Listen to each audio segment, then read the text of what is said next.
Fawaid yang artinya fawaid yang mahal yang banyak daripada kandungan daripada ilmu fikih. Marilah kita bacakan Fatihah kepada pengarang kitab ini, yaitu Al-Habib Muhammad bin Salim bin Hafiz bin Syekh Abu Bakar bin Salim, ayah daripada Al-Habib Umar bin Hafiz bin Syekh Abu Bakar bin Salim. الفاتحة إلى حضرة النبي محمد صلى الله عليه وسلم، إلى حضرة المصنف هذا الكتاب الفوائد الثمينة الحبيب محمد بن سالم بن حفيظ الشيخ أبي بكر بن سالم، أن الله الكريم يعلي درجاته في الجنة وينفعنا بأسراره وأنواره وعلومه ونفاته في الدين والدنيا والآخرة، على هذه النية وعلى كل نية صالحة مقبولة مستمرة إلى دار الدنيا وإلى دار الآخرة وإلى حضرة النبي محمد صلى الله عليه وسلم. الفاتحة. أعوذ بالله من الشيطان الرجيم، بسم الله الرحمن الرحيم، الحمد لله رب العالمين، الرحمن الرحيم، مالك يوم الدين، إياك نعبد وإياك نستعين، اهدنا الصراط المستقيم، صراط الذين أنعمت عليهم غير المغضوب عليهم ولا الضالين. Buka kitab Fawaid Saminah halaman 40 daripada bab Sunanil Wudu, daripada bab sunnah wudu. Alhamdulillah, alhamdulillahilladzi ja'ala syahra Sya'ban syahra al-mansub ila nabiyina Muhammad sallallahu alaihi wasallam wa syahara fihi ar-rahmah wal barakah alaina wa ala jami'il muslimin بسبب سيدنا محمد صلى الله عليه وسلم، ونحمد الله ونشكر الله رب المنعم الذي أنعمنا وإياكم جميعا بنعمة الإيمان والإسلام ونشكره على ذلك. أشهد أن لا إله إلا الله تعالى وحده لا شريك له لا ربا سواه، وأشهد أن سيدنا محمدا عبده ورسوله أفضل الأنام. اللهم صل وسلم وبارك وكرم وعظم وشرف على سيدنا محمد بن عبد الله القائم بحقوق الله ما ضاقت الا فرجها الله، وعلى اله واصحابه الفائزين بامداد الله. سبحانك لا علم لنا الا ما علمتنا انك انت العليم الحكيم، وتب علينا انك انت التواب الرحيم، وانصرنا على القوم الكافرين. اللهم بارك لنا فيما بقي من شهر شعبان وبلغنا وعنا فيه على صيام والقيام وتلاوة القرآن، واجعلنا من المغفورين والمعتوقين من النار برحمتك، واحفظنا من جوارحنا من المعاصي والآثام، وارزقنا حسن الخاتمة عند الموت بالخير والعافية برحمتك يا أرحم الراحمين. اللهم نور قلوبنا بنور العلم كما نورت منك محمد صلى الله عليه وسلم، وكما نورت السماوات والأرض بنور شمسك أبد الآبدين ودهر داهر مسمى من يوم الدين، والحمد لله رب العالمين. Segala puji bagi Allah Subhanahu wa taala yang mengumpulkan kita daripada salah satu daripada majlis ta'lim daripada Bait min Buyutillah. Jadi rumah Allah adalah majlis ta'lim nomor 2 setelah masjid dan musala, yaitu majlis ta'lim daripada salah satu kebun dari sekalian kebun surganya Allah Subhanahu wa taala. Idza ra'aitumul majalisul ilm farta'u biha. Kata Rasulullah SAW, kalau kalian melewati majlis taklim, maka hendaklah kalian mampir di situ, sebab itu adalah kunci surga Allah. Wa ma riyadul jannah ya Rasulullah, apa itu kebun zikir, kebun surga di alam dunia? Hilatul zikir, itulah majlis ilmu, itulah majlis tentang pembenahan syariat Islam yang dibawakan oleh Nabi kita Muhammad Rasulullah SAW. Dan juga kita di dalam majlis ilmu ini disuruh oleh Allah Subhanahu wa taala memperbenahi, memperbaharui, beradaptasi dengan adab kita, yang mana ilmu itu dihiasi dengan adab. Al-ilmu zainul li adab. Ilmu itu perhiasannya adalah sopan santun, adab, budi pekerti atau selero kata orang dulu, yaitu budi pekerti yang dibawakan oleh Nabi kita Muhammad Rasulullah sallallahu alaihi wasallam. Kalau kita belajar ada salah satu contoh ulama di Hadramut namanya Al-Habib Abdullah bin Husain bin Bahir. Ia mempunyai kakak namanya Al-Habib Tahir bin Husain bin Tahir. Jadi Tahir sama Abdullah ini kakak adik. Yang kakak Tahir, yang adik Abdullah. Habib Abdullah bin Husain bin Tahir ini tidak mau menaiki rumahnya di atas. Rumahnya itu ada 2 tingkat seperti rumah ini. Kenapa? Takutnya kakaknya di bawah, dia di atas. Jadi tidak mau naik ke atas rumahnya, sedangkan kakaknya ada di bawah. Nunggu kakaknya naik ke atas rumahnya, baru dia naik ke atas. Itu belajarlah adab. Jadi adab ini sangat luas. Imam Syafi'i berkata, "Ij'al ilmaka kabilhul." Ilmumu jadikan sedikit saja seperti garam. Wa adabuka kadaki. Dan adab kalian seperti terigu. Artinya adab lebih banyak, ilmu itu sekedar garam, tambahan saja, penghias saja. Tapi dasar Islam harus dipondasikan dengan ilmu. Dan ilmu itu harus dibarengi dengan adab, dengan akhlak dan sopan santun. Jadi Al-Habib Abdullah bin Husain bin Tahir tak mau naik ke atas rumahnya kalau ada kakaknya. Kakaknya di bawah, di pohon dia di atas, dia tunggu dulu. Kakaknya sudah naik, dia baru naik ke atas. Takutnya kurang ajar. Sang kakak di bawah, sang adik di atas. Jadi tak mau. Ini daripada adab seorang ulama besar Al-Fatah Hadramaut sana. Daripada guru pengarang kitab, daripada ayah Al-Habib Ali Habsyi, ini gurunya Al-Habib Abdullah bin Husain bin Tahir dan Al-Habib Tahir bin Husain bin Tahir kakaknya. Dan marilah kita hiasi majlis-majlis ini dengan sekali lagi adab. Walaupun kita tidak sepenuhnya menerka ilmu yang kita terima, tapi hiasilah kita duduk dengan beradab di dalam majlis ini. Sebab adab membawa kita kepada keselamatan dunia dan akhirat dan kebijaksanaan Allah untuk menerima semua amal kesolehan kita. Amin ya rabbal alamin. Ya, kita muliakan yaitu Rasulullah SAW sebagai pemimpin kita, sebagai hiasan kita, sebab dengan ilmu beliau kita bisa selamat dunia akhirat. Dan yang kita muliakan di hadir majlis taklim kita Habib Faisal bin Syihabuddin bin Syihab, yaitu beliau bisa menghadiri daripada majlis kita, alhamdulillah. Yang kita muliakan Ustaz Ahmad Fadli, yang kita muliakan Pak Yayan, Pak Rijal dan Pak Maman. Semoga Allah SWT sampaikan hajat-hajat mereka. Allah berikan keistiqomahan di dalam melaksanakan urusan pesantren Nurul Qomal.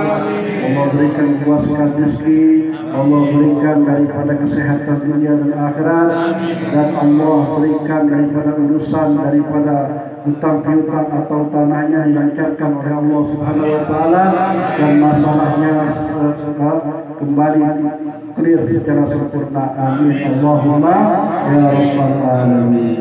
Alhamdulillah kita masuk daripada bulan Sya'ban. Sebentar lagi minggu malam Senin ba'da maghrib kita sudah masuk malam nisfu Sya'ban. Al-mustahab yang sunnah di dalam malam nisfu Sya'ban, sebelumnya kita harus meminta maaf. Saya selaku Ustaz memimpin dari Majlis Taklim Rawdatul Jannah dan Ustaz Fadli dan Ustaz Arbin semua mengucapkan minta maaf kepada kalian semua minal aidin wal faizin. Mohon maaf lahir dan batin, sebab ini disunnahkan oleh Rasulullah SAW meminta maaf kepada kaum muslimin dan muslimat. Seorang guru minta maaf kepada murid, murid terlebih lagi minta maaf kepada guru. Jadi alhamdulillah malam nisfu Sya'ban merupakan malam daripada saya katakan semua amal baik manusia naik di sisi Allah, jahat dan buruk. Jadi kita pergunakan minimal kita sebelum maghrib harus ada di rumah, atau kita menuju ke masjid, ke mushola, makmurkan malam nisfu Sya'ban tersebut dengan ibadah, minta ampun kepada Allah, baca Yasin 3 kali. Tidak lain dan tidak bukan kita amalkan hal tersebut kecuali hal tersebut diamalkan oleh Rasulullah SAW, agar supaya rapor kita 1 tahun penuh itu baik di sisi Allah, walaupun banyak jahatnya Allah ganti dengan kebaikan. Sebab kita menghidupkan malam-malam nisfu Sya'ban dengan membaca Yasin 3 kali dan serta taat kepada Allah dan berdoa bermohon ampun dan minta hajat di sisi Allah Subhanahu wa taala. Jadi alhamdulillah, alhamdulillah. Jadi yang belum ziarah kubur orang tuanya mumpung ini belum nisfu Sya'ban, kalau bisa kita ziarah daripada kuburan orang tua kita atau kakek nenek kita, yang mana hal ini dilakukan oleh orang ahli Mekah dan Madinah yang mereka bermazhab ahli sunnah wal jamaah dan penduduk Hadramut sebelum datang malam nisfu Sya'ban, sore daripada 14 tanggal bulan Sya'ban sebelum maghrib dia ziarah ke kuburan orang tua mereka. Ulama Hadramut banyak mengamalkan hal ini. Habis asal ziarah ke kuburan, malamnya disambut ba'da maghrib dia nisfu Sya'ban. Kalau kita tidak mampu hari Sabtu tanggal 14 Sya'ban kita berziarah ke kuburan daripada orang tua kita, kakek moyang kita, minimal kita ziarah hari Jumat. Sebelum datang nisfu Sya'ban kita ziarah ke kuburan kakek nenek kita yang meninggal, minta maaf kepada dia, orang tua kita yang meninggal, minta maaf kepada mereka. Ini hal yang dilakukan oleh Rasulullah SAW. Jadi yang kita berziarah kubur, mengamalkan dia 3 kali dalam bulan Sya'ban, nisfu Sya'ban, pada tanggal 15 nisfu Sya'ban, dan kita lakukan amal soleh di dalam nisfu Sya'ban lebih cepat sampai kepada Allah. Dan disunahkan kita di malam sebelum malam nisfu Sya'ban itu datang, sebelum maghrib kita disunahkan mandi. Mandinya niat biasa saja dalam hati. Saya pun niat mandi untuk menghidupkan malam nisfu Sya'ban sunnah Allah. Dalam hati saja, dalam musim kita lihat. Mendapatkan sunnah dari Rasulullah SAW. Yang mempunyai kukunya panjang atau kupingnya kotor dibersihkan sebelum datang malam nisfu Sya'ban. Mumpung besok kita hari Jumat, bersihkan kuku kita. Yang panjang dipotong, yang kupingnya ada kotoran dibersihkan kotorannya. Ini sunnah daripada adab Nabi Muhammad SAW sebelum masuki daripada nisfu Sya'ban. Bukan hanya Idul Fitri, Idul Adha saja kita disuruh membersihkan diri kita. Harus kukunya pendek, harus kupingnya bersih, harus mandi sunnah. Bahkan dalam nisfu Sya'ban juga kita disunahkan menghidupkannya. Sebab amal setahun manusia naik kepada Allah pada tanggal malam 15 daripada nisfu Sya'ban. Jadi perlu kita termasuk daripada kiblat kita. Dulu sebelum datang Islam, Nabi Isa alaihissalam termasuk Nabi kita Muhammad SAW kiblatnya ke Palestina. Rasulullah SAW datang wahyu pindah di bulan Sya'ban, kiblatnya menuju Masjidil Haram, tepatnya di dalam kota Makkah al-Mukarramah. Ini yang diajarkan oleh Allah Subhanahu wa taala agar setiap tahunnya kita tahu ini fadilah rahasia daripada malam-malam daripada nisfu Sya'ban dan hari-hari daripada bulan Sya'ban, bulan Rasulullah sallallahu alaihi wasallam. Jadi cukup kita mandi, yaitu menjelang maghrib atau habis asar saja pun niat mandi untuk menghidupkan malam ini nisfu Sya'ban. Sunnah karena dapat pahala. Mau bahasa Arab, mau bahasa Indonesia boleh. Mau bahasa daerah kita masing-masing boleh. Yang terpenting niat di dalam hatinya membersihkan diri untuk menyambut daripada malam nisfu Sya'ban. Kalau kuku kita panjang, mungkin besok hari Jumat dipotong. Kuping kita kotor, kita bersihkan. Berbersihlah diri sebelum datang daripada malam nisfu Sya'ban. Siapa yang menghiasi dirinya dengan berbersih, membersihkan dirinya dari kotoran pada malam nisfu Sya'ban, Allah akan membawa pergi kotorannya 1 tahun penuh. Jadi 1 tahun penuh kotorannya dibawa pergi sama Allah. Dosa-dosanya, maksiat badannya diangkat sama Allah. Karena apa? Menghidupkan malam nisfu Sya'ban sebelumnya dengan ketaatan. Sebelum datang malam nisfu Sya'ban sudah bersih diri, sudah potong, bersih kuping, bersih badannya, sudah berwudu, berhias diri, makin minyak wangi. Dia wangi-wangikan tubuhnya, maka kekotoran 1 tahun penuhnya dihapus oleh Allah, diangkat sama Allah, dibawa pergi kejahatan sama Allah. Allah gantikan pahala demi pahala bagi orang tersebut selaku umat Rasulullah sallallahu alaihi wasallam. Minta hajat kepada Allah di malam nisfu Sya'ban.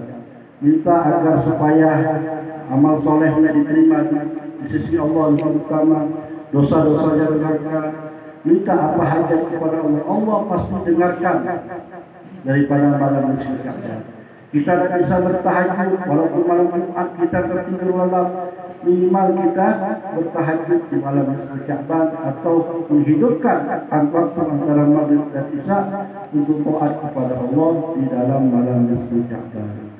Jadi niat Yasin, membaca Yasin, surah Yasin pertama minta panjang umur untuk taat kepada Allah. Niat membaca surah Yasin kedua minta diluaskan rezeki agar bisa diinfakkan ke jalan yang halal dan menjauhkan daripada rezeki yang haram, rezeki yang syubhat, rezeki yang maksiat, rezeki yang penuh dosa di sisi Allah minta jauhkan. Dan membaca Yasin ketiga minta mati dalam keadaan baik, husnul khatimah insya Allah. Termasuk Fatihul Hamdat yang kita baca tadi, kata ulama Hadramut, minimal kalau Allah tidak mengabulkan hajatnya tatkala dia membaca Fatihul Hamdat, Allah pastikan dia mati dalam husnul khatimah. Dia baca Fatihul Hamdat terus tapi hajatnya tidak terkabul, tapi Allah mengabulkan dia kembali sebelum dia mati, dijamin oleh Allah husnul khatimah. Itu jaminan orang yang membaca Fatihul Hamdat pasti matinya di dalam keadaan baik. Pasti matinya di dalam husnul khatimah. Pasti matinya membawa syafaat daripada Rasulullah sallallahu alaihi wasallam yang menjadi keberkahan dia sebelum ajal yang menyebutnya ketika dia meninggal dunia. Inna lillahi wa inna ilaihi raji'un. Nyawanya dicabut, Allah ganti husnul khatimah. Itu faedah yang besar bagi orang yang mengamalkan daripada Ratibul Haddad. Insyaallah Allah berkahi daripada Ratibul Haddad kita dan kita menghidupkan malam ini dengan membaca surah Yasin, membaca Ratibul Haddad. Semoga kita mendapatkan malam hari ini malam orang-orang yang selalu menghidupkan sunnah-sunnah Rasulullah SAW yang bisa mengampuni dosa kita dan melancarkan rezeki kita dan menjauhkan bala musibah di dalam diri kita, keluarga kita, dunia akhirat. Amin ya rabbal alamin. Marilah kita baca kitab fikih, buka halaman 40 mengenai sunnah yang wudhu. Daripada sunnah-sunnah kita berwudhu. As-sunnah jamu sunnah. Sunnah itu adalah kumpulan kata daripada kata-kata sunnah. Sunnah itu hal yang dilakukan oleh Rasulullah SAW setelah perintah wajib, itu perintah sunnah. Wahia lughatan az-ziyadah. Sunnah itu atau hal yang dilakukan tambahan setelah wajib oleh Nabi Muhammad SAW. Sunnah itu lughatan menurut bahasa Arab adalah az-ziyadah, suatu tambahan. Ziyadah itu tambahan setelah wajib. Setelah melaksanakan sholat wajib, tambahannya sholat sunnah, ba'diyah, ba'diyah. Setelah kita cuci muka, sebelum cuci muka kita disunahkan basuh tangan. Ini namanya hal tambahan selain daripada yang wajib. Itu namanya sunnah. Wasilah dan istilah daripada sunnah tersebut adalah ma talabahu syari' talaban ghairu jazim. Suatu hal yang dituntut di dalam agama, tapi hal tersebut tidak wajib. Dituntut kita melakukannya, dituntut kita mengamalkan sunnah, tapi hal itu tidak wajib. Berarti hal itu kalau kita tidak kerjakan tidak apa-apa, tidak mendapat dosa. Tapi kalau kita kerjakan, hal tersebut berpahala, mendatangkan pahala. Itu arti daripada sunnah. Wa yuradifuha sittatu asya'. Dan persamaan sunnah itu banyak, ada 6 perkara di dalam kitab fikih yang lain. Sunnah menurut bahasa Arab bisa kategorikan al-mustahab, al-matlub. Itu namanya persamaan kata daripada sunnah. Banyak kita temui di dalam kitab-kitab fikih. Nantinya kita akan jelaskan. Wa sunnahnya wudu katsirah. Dan sunnah-sunnah berwudu itu sangat banyak sekali. Minhal basmalah. Sebelum wudu kita baca bismillah. Kalau wudunya dalam WC, bismillahnya di dalam hati. Tak boleh talaffuz mengucapkan perkataan apapun di dalam WC, walaupun perkataan itu menggunakan bahasa Arab, tapi lagi bahasa Indonesia, bahasa kita pun tidak boleh kita lontarkan tatkala di kamar mandi. Sebab kamar mandi mahallul balwa lil jin wa syayatin, tempat jin dan setan berdiam diri. Sebab tempat tersebut adalah tempat buang najisnya manusia, tempat buang kotoran manusia, maka di situ tidak diwajibkan atau haram bagi orang melontarkan perkataan apapun dengan bahasa apapun di dalam WC, kecuali ke pergok. Ada orang masuk WC, tak bisa keluar dari WC, kunci dia gedor orang. Kalau dia tidak gedor orang, dia akan mudorot dalam kamar mandi, bisa mati dia di dalam WC. Maka digedor, tak apa-apa itu hukumnya. Kalau dah darurat atau air mati, lagi buang air kecil, buang air besar, air mati, dia teriak minta tolong kepada orang, tak apa-apa. Dalam keadaan darurat itu boleh. Al-darar yubihul mahdurat. Keadaan darurat itu memperbolehkan dari kata Ini hal yang dilakukan, diamalkan di dalam syariat Islam yang dibawakan oleh Nabi kita Muhammad Rasulullah Sallallahu Alaihi Wasallam. Dan sunnah yang kedua yaitu daripada sunnah wudu adalah wawasul kaffain, membasuh daripada tangan. Tangan bukan tangan semuanya, tangan sampai jari-jari saja, sampai pergelangan sini saja. Tidak semua tangan sampai situ. Tapi sebelum dia cuci tangan, sunnahnya dari sebelumnya mengucapkan kalimat Bismillahirrahmanirrahim, mengucapkan kalimat basmalah. Wal istiyaq, setelahnya dia maki siwak. Jadi maki siwak, orang banyak berpendapat sholat saja pakai siwak. Tapi kullu amalul hasanat yahtaj ila siwak. Semua amal perbaikan manusia, apapun manusia kerjakan hendaknya pakai siwak. Mau tawaf di Ka'bah pakai siwak, mau majlis taklim pakai siwak. Segala amal perbaikan kalau dimulai daripada siwak itu mustahab sunnah. Tapi tatkala pakai siwak di dalam berwudu, bismillah dulu, bismillah, cuci tangan 3 kali, baru pakai siwak. Kalau amal lain sebelum sholat kita pakai siwak. Kalau di dalam sholat kapan pakai siwaknya? Pakai siwaknya tatkala makmum qomat. Setelah makmum qomat, berqomatis sholat, Allahu Akbar, la ilaha illallah, baru kita pakai siwak. Jadi sunnahnya pakai siwak sebelum sholat, setelah makmum qomat. Setelah makmum iqamatus sholat, baru disunahkan kita memakai siwak. Walaupun dia makmum, imam sama saja. Dengarin dulu qomat habis, baru dia pakai siwak. Ini hal yang dilakukan oleh Rasulullah Sallallahu Alaihi Wasallam. Dan setelah dia pakai siwak, dia disunahkan wal madmadah, yaitu berkumur-kumur 3 kali salasa. Kalau berkumur-kumur di dalam bulan Ramadan ini makruh. Mulai ada ulama berpendapat kalau sholat subuh dia kumur-kumur tak apa. Tapi kalau sholat siang hari makruh dia kumur-kumur. Takutnya air itu masuk ke dalam tenggorokannya lalu lari kepada tubuhnya. Maka batal puasanya. Maka dijauhkan daripada madmadah kalau kita hendak berpuasa. Berpuasa wajib atau puasa sunnah. Jadi madmadah itu bukan masukin air lalu dikeluarkan, tapi diputar-putar ke mulutnya. Takutnya ada bekas makanan, bekas najis di mulut itu hilang semua. Dilontarkan dengan kumur-kumur. Kalau dia berwudu, hilang daripada sisa-sisa makanan. Wal istinjaq, dan memasukkan air ke dalam hidung dan mengeluarkannya. Tapi kalau bulan puasa masukin air ke hidung, hukumnya batal puasa. Ada ulama ngomong langsung kumur-kumur saja, kalau subuh langsung basuh muka, tidak usah basuh itu lagi. Ada sebagian ulama ngomong tinggalkan, kumur-kumur tinggalkan, basuh daripada masukin air ke dalam hidung tinggalkan.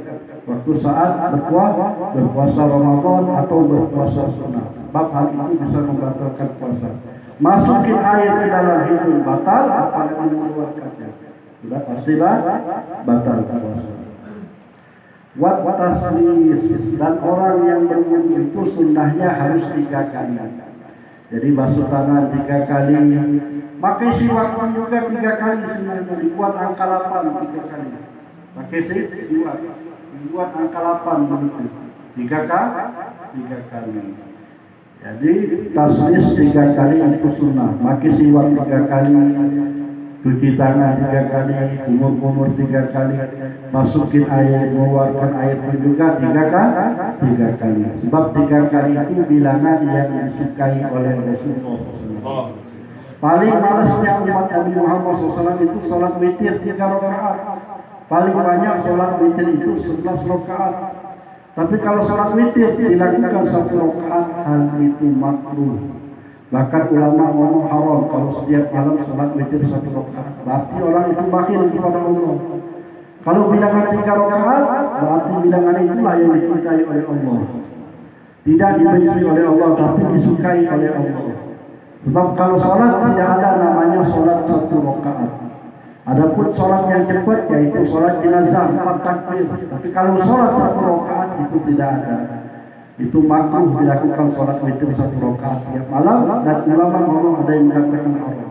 Sholat witir itu paling malas umat Nabi mengatakan 3 rakaat. 12 tahun sebelum dia tidur. Wa iqalatul ghurrah wa tahjir, dan dia itu melebihkan daripada basuhan mukanya dan basuhan daripada anggota yang lainnya, menyela-nyela. Jadi melebihkan iqalatul ghurrah wa tahjir, melebihkan daripada basuhannya dan menggosoknya. Jadi menggosok di dalam wudu itu sunnah. Kalau mazhab Maliki menggosok di dalam wudu itu wajib hukumnya. Kalau tidak digosok badannya dalam wudu tidak sah wudunya. Itu menurut mazhab Maliki. Tapi menurut mazhab kita Imam Syafi'i menggosok badan itu sunnah saja. Kalau ada kotoran, ada apa terangkat. Tapi kalau mazhab Malik wajib, tidak ada kotoran, wajib digosok itu badan. Dan kepala tatkala berwudu, sebagian kepala kita basuh sedikit saja. Kalau mazhab Maliki harus basuh semua kepala. Rambutnya harus basah semua. Walaupun rambutnya panjang tetap wajib dibasah. Itu menurut mazhab Maliki. Tapi mazhab kita simpel saja, mengambil sunnah yang wajib saja, basuh kepala itu hanya sedikit saja. Yang terpenting terangkat daripada bilangan yang wajib. Jadi kalau ada kotoran, ada bekas ada bekas oli misalnya di badan kita, wajib menurut Imam Syafi'i digosokkan dengan tangan. Kalau sudah digosokkan dengan tangan, berarti wudunya tidak sah. Sebab ada bekas oli yang melekat di badannya. Harus digosok, harus dihilangkan. Tapi kalau mazhab Maliki tidak ada najis atau tidak ada kotoran atau tidak, tetap gosokkan itu wajib hukumnya. Ini perbedaan mazhab agar supaya kita bisa memahaminya, bisa mengetahuinya. Tapi tetap kita wajib amalkan mazhab kita Imam Syafi'i. Kita tidak wajib mengamalkan mazhab yang lain, hanya sekadar tahu saja, sekadar ilmu saja yang dimiliki kita. Jadi kalau dia ada tangannya kiri tidak ada, tangan kanan aja ada. Dia minta tolong orang lain menghilangkan daripada bekas atau bekas oli. Wajib dia minta tolong kepada orang lain, walaupun dia ada tangan. Kotoran mukanya ada kotoran bekas atau bekas oli, bekas daki yang tidak bisa dihilangkan, bekas minta tolong orang yang ada tangannya untuk dihilangkan supaya wudunya sah. Wa mashu jami'ur ras, dan sunnahnya kita membuat wudu itu membasahi semua kepala kita. Ini sunnah menurut Imam Syafi'i. Tapi mazhab Maliki kalau ngambil wudu tidak sunnah sebagian kepala, tapi wajib sebagian kepalanya dibasuh semua. Satu helai rambut tidak dibasuh maka tidak sah wudu, tidak sah wudunya.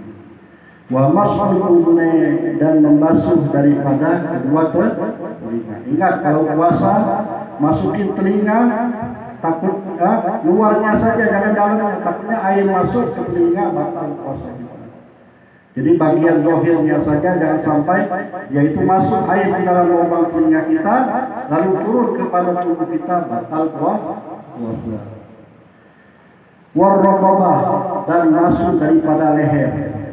masuk daripada leher. Ini sunnah yang diamalkan oleh Rasulullah SAW. Jadi menurut Imam Syafi'i tidak sunnah membasuh leher, tapi menurut Imam Ghazali, orang-orang tasawuf kalau berwudu banyak membasuh lehernya. Tapi kalau ulama fikih habis basuh kuping langsung basuh kaki. Tapi ulama tasawuf seperti Imam Ghazali menambahkan, siapa yang membasuh lehernya akan selamat daripada tali daripada belenggu api neraka. Jadi lehernya tidak dibangun oleh Allah dengan rantai api neraka. Selamat lehernya. Walaupun kepalanya banyak maksiat di alam dunia, melihat dalam dunia ini banyak maksiat, karena dia berwudu membasuh lehernya aman daripada tali daripada siksa api neraka. Ini fadilahnya. Walaupun Nabi tidak pernah melakukannya, ulama melakukannya, kita harus tiru. Itu sebab kita terbebas daripada azab neraka Allah. Dan termasuk siksa kubur kita. Mereka mau siksa kubur kita di leher kita. Mungkin tidak jadi karena kita di alam dunia berwudu membasuh leher. Terbebas daripada azab neraka dan azab kubur.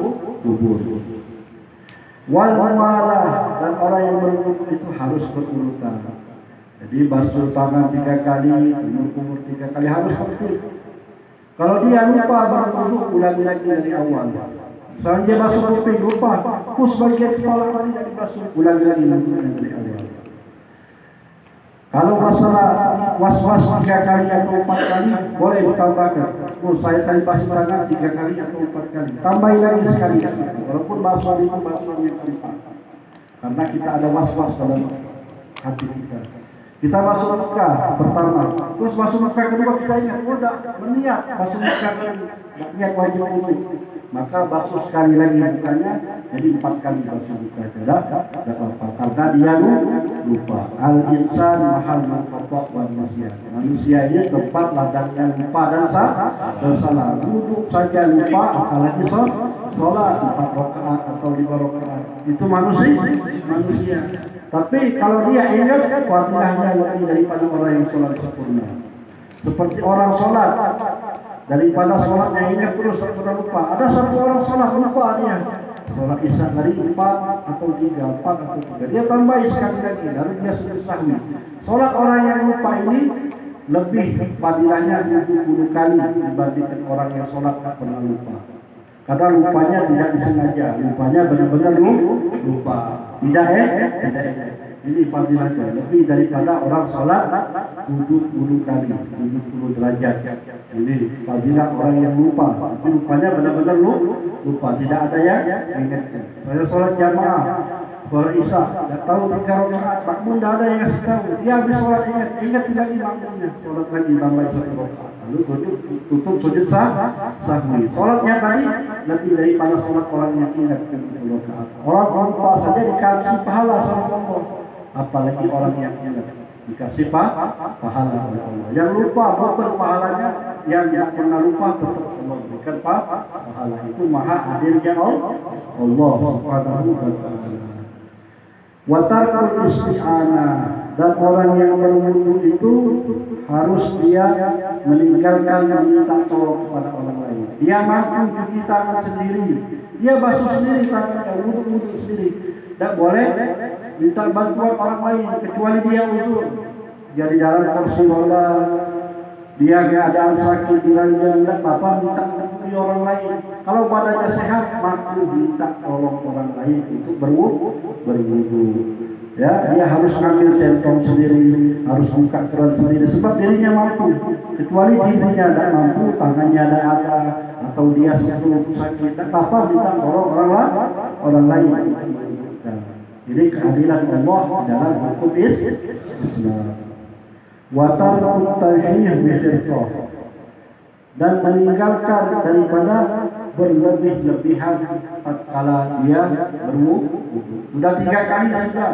Yakin 3 kali, tidak boleh 4 kali, 5 kali basuh. Itu hukumnya haram, makruh. Apalagi wudunya 7 kali, 8 kali, ini haram, dibasuh di dalam air. Walaupun di rumahnya air banyak, berwudu basuh 5 kali, 7 kali, itu hukumnya tidak bagus. Berlebih-lebih dalam menggunakan air. Walaupun di rumahnya banyak air. Kalau di pesantren tidak boleh. Di pesantren itu air sedikit, kita lebih-lebih menggunakan air hukumnya mubazir. Karena apa? Banyak santri yang membutuhkan air. Wa doa akibahu, dan orang yang berwudu itu sunnahnya harus berdoa setelah berwudu. Jadi berdoa setelah wudu itu sunnah daripada sunnah Nabi Muhammad SAW. Kalau dia meninggalkan doa setelah berwudu, sebagian ulama ngomong makruh. Dia wudunya bagus tapi habis itu sudah berdoa, hukumnya makruh sebagian ulama berkata. Sebagian ulama lagi ngomong kalau habis berwudu tidak berdoa, hukumnya mubah, boleh. Yang penting wudunya benar. Tapi alangkah afdalnya kita selaku penuntut ilmu mengamalkan doa setelah berwudu. Allahumma ja'alni minat tawwabin, ya Allah jadikanlah aku orang yang bertaubat. Waj'alni minal mutatahhirin, wahai Allah jadikanlah aku orang yang selalu bersuci.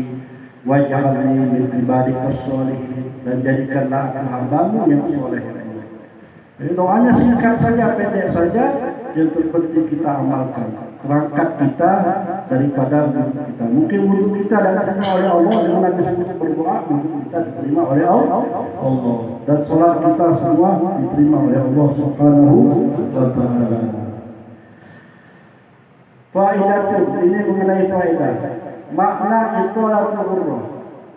Makna orang memanjatkan daripada basuhannya tatkala berwudu, yaitu dia ayat sudah dapat dimarras, dia membasuh daripada permulaan dari kepala, wasot hatta anak sampai kepada kuku, tumit. Dia berwudu sempurna sampai lehernya dibasuh, disela-selakan pakai air. At-tahjil, yaitu melebihkan daripada berwudu. Ayat sudah jadi ilaman kibel. Kalau tangannya sampai siku, dilebihkan sampai di atas siku.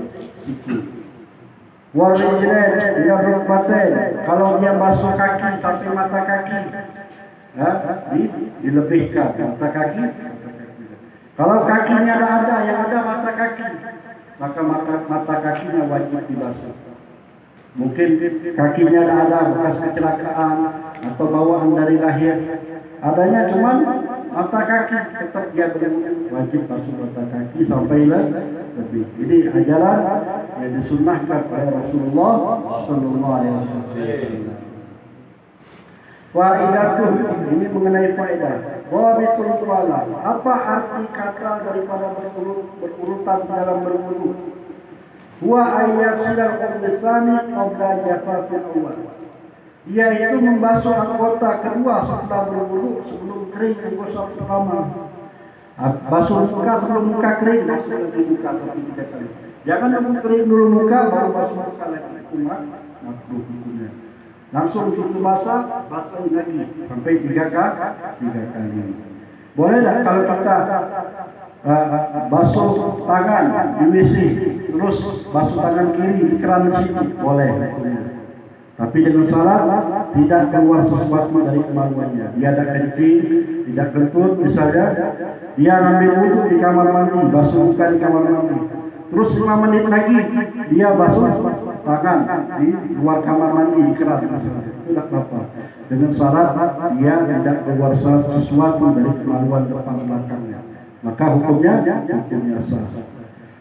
Maaf tidak ilhawa wal mizan wal zaman, harus berdiri tegas, yaitu sesuai waktu, zaman dan tempatnya. Jadi sebelum anggota itu kering, yang awal basuh lagi mukanya, jangan muka kering dulu baru basuh lagi muka, itu hukumnya makruh. Kalau dia keluar sesuatu kentut atau buang air besar, buang air kecil, maka batal wudunya.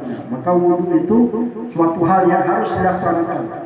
Tak boleh ditelat-telatkan, tak boleh lambatkan. Oh, basuh muka sudah, nanti aja basuh tangan, tak boleh langsung. Harus mualah, harus berurutan. Semoga Allah Subhanahu Wa Taala memberkahi majlis kita dengan adab-adab wudu. Tidaklah kita memperbaharui wudu kita kecuali muka kita nanti berseri-seri di hari kiamat.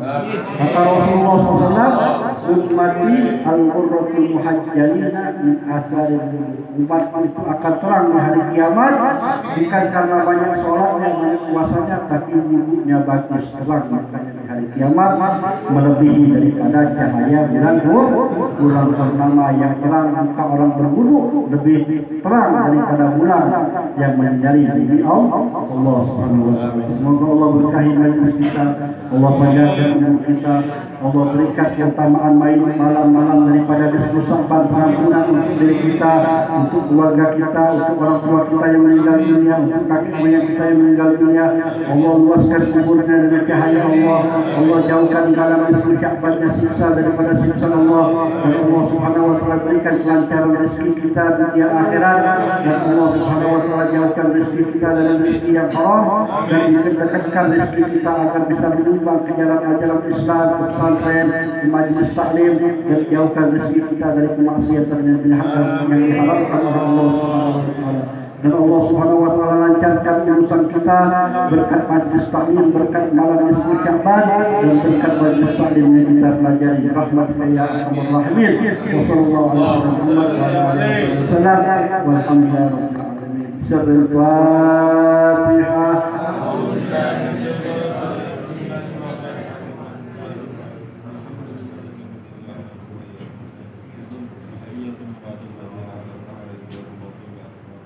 بسم الله الرحمن الرحيم. يا ربنا اعترفنا بأننا اعترفنا وأننا أسرفنا على فتوب علينا توبة تغفر لكل حوبة واستر لنا العورات وآمن الروعات واغفر لوالدينا ربي ومولودينا والأهل والإخوان وسائر الخلان وكل ذي محبة أو جيرة أو صحبة والمسلمين أجمع آمين ربي أسمع فضلا وجودا منا لا باتساق منا بالمصطفى الرسول نهضى بكل سول بالمصطفى الرسول نهضى بكل سول بالمصطفى الرسول نهضى بكل سول صلى وسلم ربي عليه عد الحب وآله وصحبه أزاد قاسم صحبه والحمد لله في القدر والتلاهي. Siapa yang baca di Mustafa Rasul Nahwa Bikul 3 kali, menurut ulama Al-Rabut hajat-hajatnya semua akan disampaikan oleh Allah, dan menurut kehidupannya yang susah diluaskan oleh Allah, dilapangkan daripada rezekinya dan urusannya, serta diselamatkan oleh Allah daripada siksa azab Allah. Rahmatika ya arhamar rahimin. Walhamdulillahirabbil alamin. Tutup doa akhir majalis. Subhanallahumma wa bihamdika asyhadu an la ilaha illa anta astaghfiruka wa atubu ilaik. Walhamdulillahirabbil alamin.